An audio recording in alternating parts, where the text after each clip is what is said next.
रहीम first class हम next article पढ़ने जा रहे हैं rectangular coordinate system.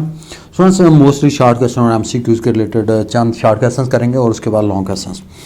To lines drawn at right angle to one another are called coordinate axis. The point where the two lines perpendicular lines intersect each other, intersect each other is called origin. This system of coordinate axis is called as Cartesian or rectangular coordinate system. Yani two lines, they are drawn at right angle to each other. One another are called coordinate axis. The point where these two lines intersect each other is called origin. Friends, we have the two lines and they are mutually perpendicular to one another. So the angle between them is 90 degrees. Look at that. So they are mutually perpendicular. This line is called as x-axis and this one is y-axis. And these two lines intersect with each other and it is named as origin. Origin coordinate 0, 0. Students, and its other name is Cartesian coordinate system. Yani two lines and one origin. This system is named as rectangular coordinate system or Cartesian coordinate system. अब friends ये हमारे पास एक point है जो हम यहाँ पे draw करना चाहते हैं और इसका डिस्प्लेसमेंट ओरिजिन के साथ ये आप देख रहे हैं डी से मैंने मेंशन किया। D is the displacement vector and it is making an angle theta with the positive x axis यानी एंटी क्लॉकवाइज डायरेक्शन। तो एंटी क्लॉकवाइज डायरेक्शन में students it is taken positive. तो ये आपको पॉजिटिव एक्स एक्सिस के साथ आप देख रहे हैं एंगल थीटा है and the two coordinates are required. इसके टू कोऑर्डिनेट्स स्टूडेंट्स ये कोऑर्डिनेट एक्स कोऑर्डिनेट कहलाता है और ये कोऑर्डिनेट जो है ये वाई कोऑर्डिनेट। जिस जगह यहाँ पे कट करेगा ये बी होगा, ये बी डिस्टेंस और ये वाला डिस्टेंस ए के बराबर। तो इसलिए इसमें रेक्टेंगुलर जो कोऑर्डिनेट यहाँ पे होंगे A and B. A is the X coordinate, B is the Y coordinate and d is the displacement vector because starting from origin. So displacement vector and it's making an angle theta with the positive x axis. Three dimensional case में आ जाएं तो students three dimensional case में कोई space में अगर कोई point है और उसकी पोजीशन आप लोकेट करना चाहते हैं तो इसको आप इस तरह से रिप्रेजेंट करना चाहते हैं। We have the three axis यानी वन मोर एक्सिस रिक्वायर्ड यानी z एक्सिस रिक्वायर होगा। ये x है, y है और z, ये तीन एक्सिस एंड थ्री एक्सिस के लिए थ्री कोऑर्डिनेट्स। ये एक्स कोऑर्डिनेट है first one, second one Y coordinate है, थर्ड वन सी कोऑर्डिनेट है। और इस पॉइंट पी का एक्स एक्सिस से जो एंगल बन रहा है that is alpha and it is taken positive. ये आप देख रहे हैं अल्फा। और जो वाई एक्सिस से जो एंगल बन रहा है दैट इज बीटा और इसी तरह जो z एक्सिस से जो एंगल बन रहा है that is gamma. So alpha, beta and gamma. So these are three angles I just mentioned A B C. These are three coordinates. ये थ्री कोऑर्डिनेट्स हैं स्टूडेंट्स। नेक्स्ट में एडिशन ऑफ वेक्टर्स यानी vectors को आप add कैसे करते हैं। Students आपको याद होगा कि मैंने बताया था कि स्केलर्स को ऐड करने का सिंपल रूल है जिसे हम अर्थमेटिक रूल्स कहते हैं। इसकी मदद से आप स्केलर्स को ऐड कर सकते हैं क्योंकि उनमें डायरेक्शन नहीं होती। लेकिन वेक्टर में आपको पता है मैग्नीट्यूड भी होती है, डायरेक्शन भी होती है। तो इसको ज़ाहिर करने के लिए you need a special rule and it's named as head to tail rule. Head to tail rule, इसके लिए आप head to tail rule require होता है students. Head to tail rule क्या है students? Head to tail rule में it consist of three steps. Number one, to represent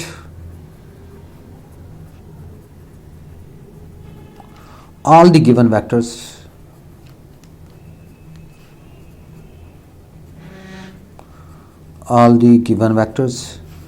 by their representative lines.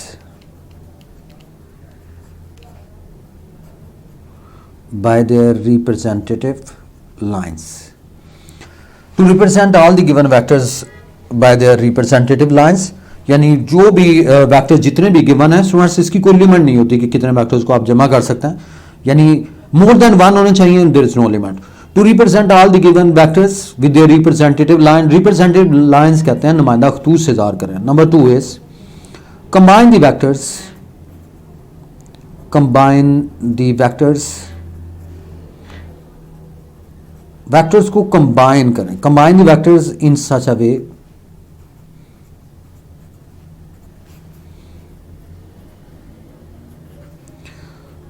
that the head of the first vector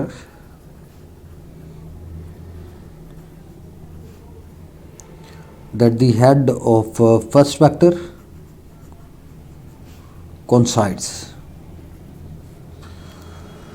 coincides with the tail of second vector. coincides का मतलब होता है मिलाना. with the tail of second vector and so on.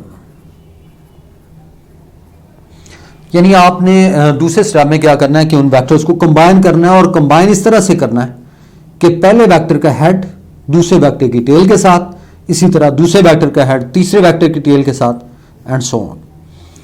And the third one is the resultant vector is obtained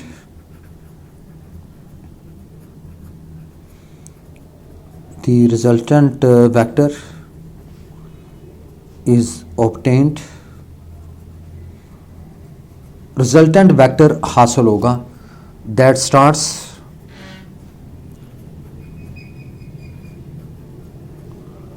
from the tail of first vector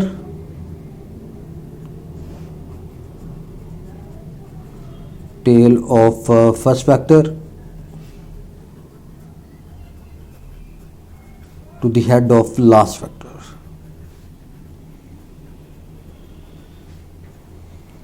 To the head of last vector. यानी एक resultant vector होगा students जो कहाँ से शुरू होगा, from the tail of the first vector to the head of last vector. तो students इस तरह से आप इसे हम हेड टू टेल रूल कहते हैं. और इसको एक एग्जांपल से क्लियर करते हैं. फर्ज करें कि आपके पास 3 वेक्टर्स है स्टूडेंट्स. एक है जी F1, आपके पास वेक्टर है, इसकी वैल्यू है 3 न्यूटन और इसकी डायरेक्शन है ईस्ट की तरफ. इसी तरह F2 अनदर वेक्टर, इस value is 2 newton and it is towards north.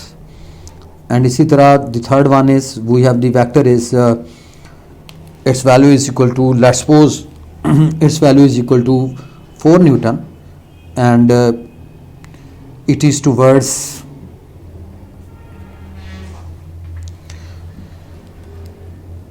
and it is towards we have the fourth vector is, let's suppose that is 1 Newton and its value is, and it is towards west, and we are looking for the resultant vector. So we have the 3 vectors. F1 is 3 Newton, F2 2 Newton north, 3 1 Newton towards west. अब सबसे पहले frame of reference हम यहाँ पे draw करेंगे. ये देखें, ये हमारे पास ईस्ट है, ये वेस्ट है, ये नॉर्थ है, ये साउथ है. अब स्केल हम सिलेक्ट करेंगे. अब देखिए स्केल पे किसी जगह पे भी न्यूटन में कोई स्केल नहीं है, तो इसके लिए स्केल सिलेक्ट करेंगे. पहले हम ये कहते हैं कि 1 न्यूटन जो है that is equal to 1 centimetre. Simple सी बात है. 2 न्यूटन किसके बराबर होगा, 2 सेंटीमीटर के, और 3 न्यूटन किसके इक्वल होगा, 3 सेंटीमीटर के. अब आपने इनको कंबाइन कर देना है. अब देखें 1 न्यूटन 1 सेंटीमीटर टूवर्ड्स ईस्ट, ये ईस्ट की डायरेक्शन में. 1 newton 3 newton towards east, 3 newton, ये 3 न्यूटन है, 3 centimetre. Then we have the F2 is 2 newton towards north, then 2 newton, 2 centimetre, ये 2 centimetre. Then we have the F3 is 1 newton 1 centimetre और इसकी direction west है,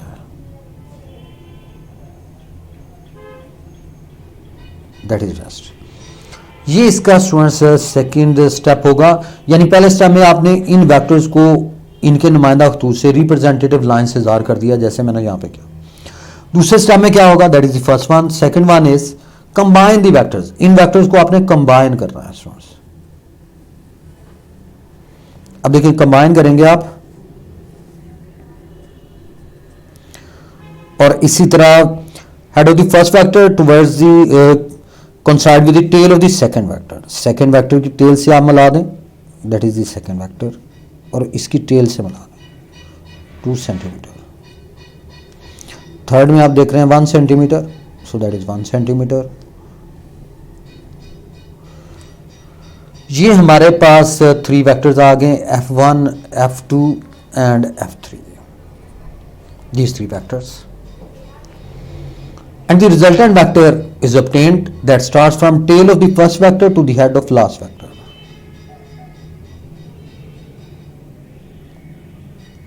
So that is the resultant vector. ये हमारे पास resultant vector होगा। देखिए resultant vector start from tail of the first vector to the head of last vector, इनके name रख सकते हैं स्टूडेंट्स। तो इस तरह से आप हेड टू टेल रूल के ज़रिए से आप इन वेक्टर्स को कंबाइन कर सकते हैं स्टूडेंट्स। इस तरह से आपने याद रखना है। और इसी में आता है कि addition of vectors to prove that the addition of vectors is commutative. ये स्टूडेंट्स बहुत ही इंपॉर्टेंट क्वेश्चन है, short question. To prove that the addition of vectors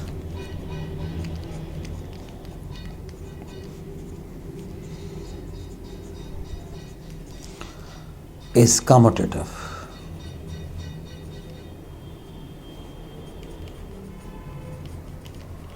Addition of vectors is commutative. We have to prove this relation, students.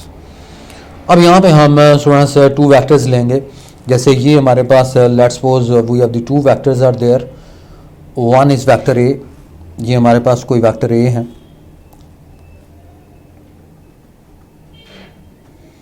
ये vector A is a vector A, और इसी तरह ये हमारे पास कोई और वेक्टर है बी, इसे क्या दें, let's suppose we have other vector is B vector, so that is B vector.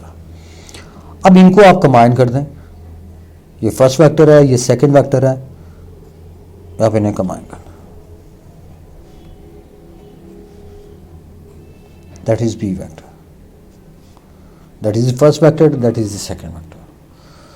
अब इसी तरह रिजल्टेंट वेक्टर जो होगा it start from tail of the first vector to the head of last vector,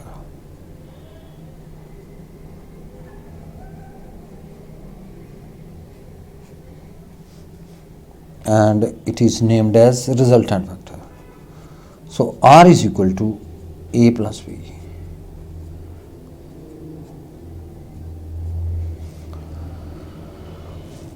And similarly ये देखिए A आपने first vector लिया, B आपने सेकंड वेक्टर लिया।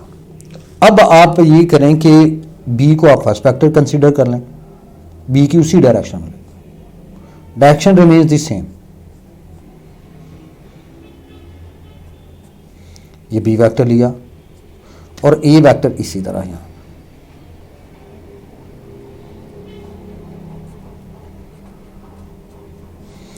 B is the first vector, A is the second vector. अब इसमें जो resultant vector होगा students it will be equal to किसके बराबर होगा, बी प्लस ए के। तो यहां पे देखें तो आप ये कहेंगे कि इस पर्टिकुलर केस में रिजल्टेंट वेक्टर जो है इट रिमेन्स द सेम, यानी ये दोनों सेम है। तो इसका मतलब ये हुआ कि a plus B vector is equal to B plus A vector, a plus B vector is equal to B plus A vector, and it is named as commutative. इसे हम कम्यूटेटिव कहते हैं। तो यहां से हमें ये कंफर्म हो गया the addition of vectors is commutative, यानी एडिशन वेक्टर जो है ये कम्यूटेटिव है स्टूडेंट्स। नेक्स्ट में स्टूडेंट्स इसमें रिजल्टेंट वेक्टर क्या होता है students, you must know resultant vector.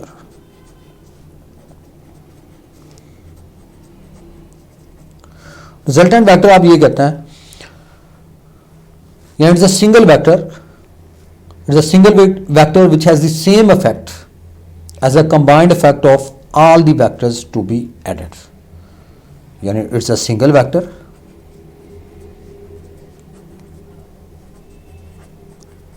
it is a single vector having the same effect, having the same effect as the combined effect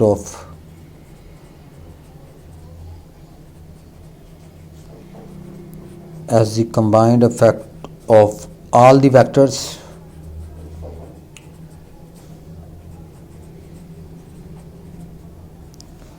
to be added.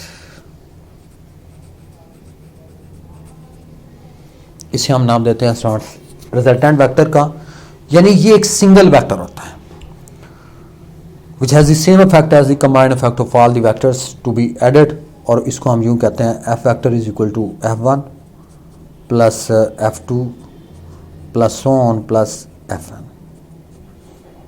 ये हमारे पास resultant vector कहलाएगा. अब student negative vector में आ जाते हैं next में. ये चंद एक डेफिनेशन स्टूडेंट्स, ये नेक्स्ट आर्टिकल्स के लिए इंपॉर्टेंट है, ये शॉर्ट क्वेश्चन में आ सकता है. नेगेटिव वेक्टर, नेगेटिव वेक्टर क्या होता है students? A vector having the same magnitude but direction is opposite. यानी अगर फर्ज करेंगे ये हमारे पास एक वेक्टर ए है और इसकी मैग्नीट्यूड है let's suppose that is 2 centimetre and we have the negative vector is here and it is minus A. ये माइनस ए होगी स्टूडेंट्स, ये 2 सेंटीमीटर इसकी मैग्नीट्यूड होगी but direction is reverse, so it is a negative vector. A negative vector having the same magnitude as that of vector A but its direction is reversed, और इसकी direction जो है ये students reverse होगी.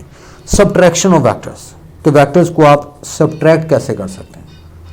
Subtraction of vectors,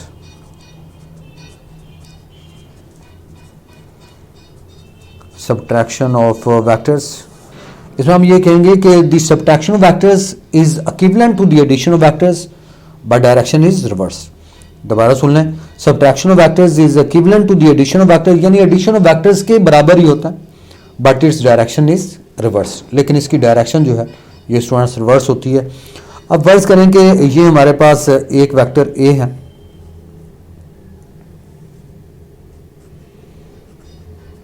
ये vector A है हमारे पास और ये हमारे पास वेक्टर बी है. अब बी को आप ए से सब्ट्रैक्ट करना चाहते हैं तो सबसे पहले बी का नेगेटिव वेक्टर आप बनाएंगे, यानी ये हमारे पास बी का नेगेटिव वेक्टर, इसे हम माइनस बी कहेंगे, दैट इज माइनस बी. ये ए वेक्टर है और ये हमारे पास माइनस बी है.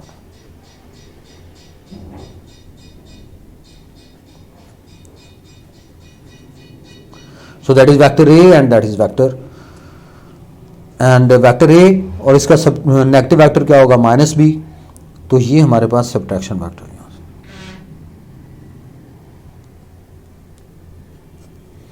और रिजल्टेंट वेक्टर क्या होगा students? It will be equal to A plus minus B vector, और इसको हम यूं कहते हैं A minus B, subtraction vectors. So it is named as subtraction of vectors. यानी सब्ट्रैक्शन वेक्टर्स में आप ये कहेंगे कि the vector having same magnitude, यानी it is equivalent to the addition of vector but direction is reverse. अब देखिए B vector अगर आप जमा करना चाहते हैं तो बी की टेल को आप इसके कंबाइन करेंगे और ये हमारे पास रिजल्टेंट वेक्टर इसके बराबर होगा. तो ये दोनों रिजल्टेंट वेक्टर जो है ये दोनों बराबर होंगे लेकिन डायरेक्शन में ये अपोजिट होंगे. तो इसलिए subtraction vector is equivalent to the addition of vectors but direction is reversed, लेकिन इसकी डायरेक्शन जो है ये स्टूडेंट्स रिवर्स होती है, और ये चीज़ें आपने याद रखनी है स्टूडेंट्स.